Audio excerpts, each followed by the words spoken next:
Gojmir Lešnja-Gojc in Jaša Jamnik sta naši ekipi pred začetkom predstave zaupala, kaj sta ustvarila. Gre za eno simpatično metaforo, ko prideš v naša leta, se začne s tvojim telesom dogajati marsikaj in jaz sem to poimenoval rock and roll. O čem torej govori pravzaprav vajina, lahko rečem, predstava?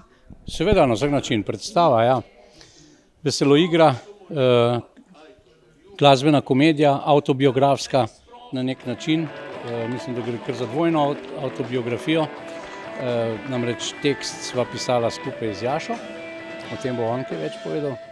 Jaz sem predtem naredil te songe, ki so v predstavi in govorijo o našem življenju zelo nasplošno.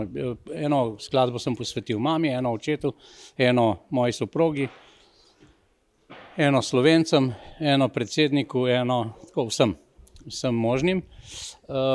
In tudi ta avtobiografskost. Oba sta se pošalila na svoj račun, hkrati pa poudarila, da sta v predstavi tudi kritična.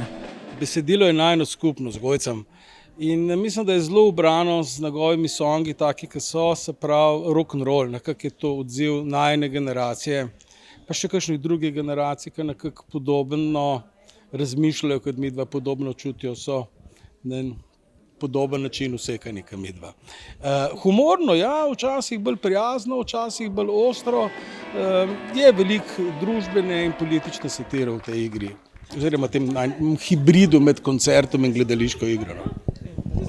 Ja, predstava želi biti koncert, ampak ne uspe, zato ker skozi ves čas nek moteč element upada noter v ta koncert in potem posledično iz tega koncerta nastane gledališka igra.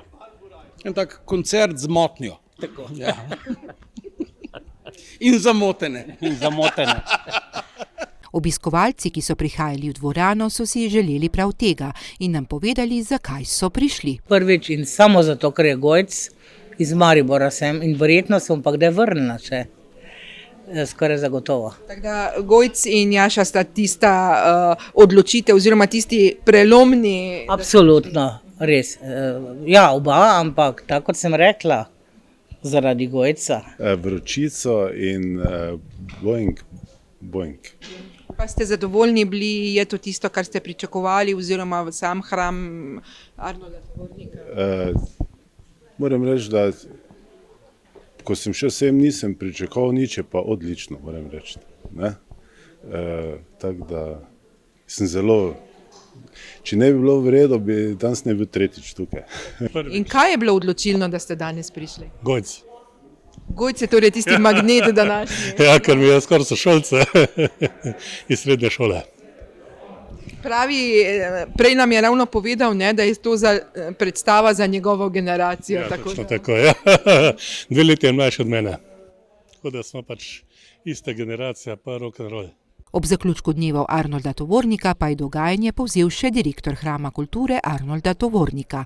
Pravi, da se pozna, da obiskovalci počasi prihajajo nazaj. Se pozna in seveda to tudi na naših obračunskih listih vidimo, da smo seveda, bi rekel, lahko bolj zadovoljni. Ampak tako kot sem rekel, mi kot organizatorji vedno najraje bi imeli 6 razprodanih, vemo, da to ni mogoče, da so na nek način vseeno nekateri sektorji, bi rekel, splošne populacije zajeti in da vsakega nekaj zanima. Dejstvo pa seveda je, da si 6 predstav par, recimo, ki je recimo upokojenci ali pa taki ne morejo privoščiti in smo jim zato hvaležni za vsak obisk, ki ga seveda tu v Hramu kulture opravijo, bodi si znotraj naših nekih drugih dejavnosti ali pa dnev Arnolda Tovornika. Zadovoljen pa je bil predstavnik generalnega sponzorja. Hram kulture Arnolda Tovornika je res čudovit objekt z dobro vsebino in ni bilo težko prepoznati priložnosti in se posvetiti kulturi oziroma dodati nekaj svojega tudi iz našega asortimana. Gojc in Jaša ter ostala ekipa pa so torej poskrbeli, da so bili vsi v dvorani še kako živi.